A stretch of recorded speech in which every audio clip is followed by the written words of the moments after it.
Bench na pouch at are, tsaka may isang ayan, magandang araw mga kabiyaheros. Ayan, this video pala, ayan, manawagan lang po tayo sa ating mga mahal na kabiyahero na naging pasahero po natin mula sa PITX po ngayong araw lang po. Ayan, ngayong araw, October 15, 2025, yan, sumakay po sa amin sa may PITX terminal.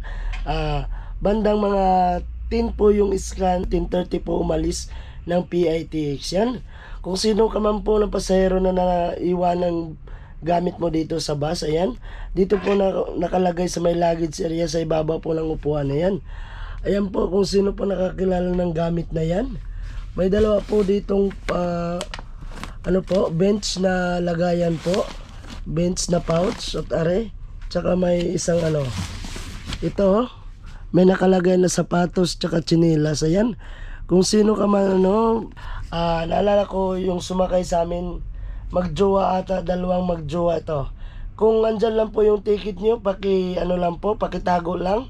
Kung sakaling makabalik po kayo dito pag biyahe paluwas ng Maynila, hindi po ito namin gagalawin, andito lang po ito sa bus. Ayan, ayan, paalam ko lang po, dito lang po ito sa bus. Ayan, dalhin nyo lang po yung ticket ng araw na yon ng pagsakay nyo galing PITX para mapatunayan po na sa inyo to yung gamit na naiwan dito. Ayan, sa ating mga kabiyaheros dyan na sumakay ng PITX ngayong araw, October 15, 2025, sa oras na 10:30 po yung alis natin doon sa PITX terminal. Sumakay po kayo dito sa bus number 11430 with your conductor, kabiyahero, ayan, at sa aking driver na si Rabi. Ayan, kung sino ka man po, pakitago lang po yung ticket. Ayan, pakipresenta lang po sa amin para mapatunayan po natin na ikaw po yung may-ari ng bagahe na naiwan dito. Ayan, sayang po ito, bagong bilhin niya po ito, may mga price pa po ito dito, may kamahalan po ito, sayang po. Tapos may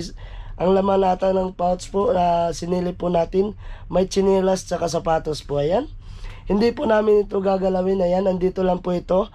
Kung nakikita nyo po ito sa video natin, yan, paki-comment na lang sa baba, paki-contact na lang din po dito sa aking Facebook. Ayan, at magre-response po ako sa inyo at tatawagan ko po kayo. Ayan, tatago lang po natin ito. Ayan, paki-share na lang po ng ating video para makita po ng may-ari nito. Sayang po ito at hindi po ito sa atin, hindi po natin ito gagalawin. Ayan, sa lahat po ng mga kita, pa-share na lang po nito, baka makakilala po kayo.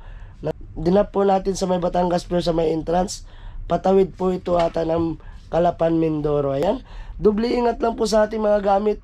Kanina po bago kayo bumaba, nagpapaalala po ako sa inyo, ayan, na bago kayo bumaba, paka-double check po ng yung mga upuan.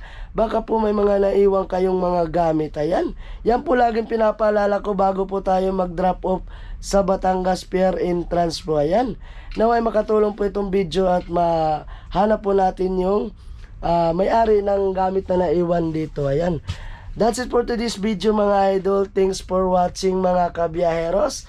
Ayan, just keep login lang po. Ayan, monitor lang po natin at mag-update po tayo sa mga araw-araw na biyahe natin. Ayan, bye bye, peace you all.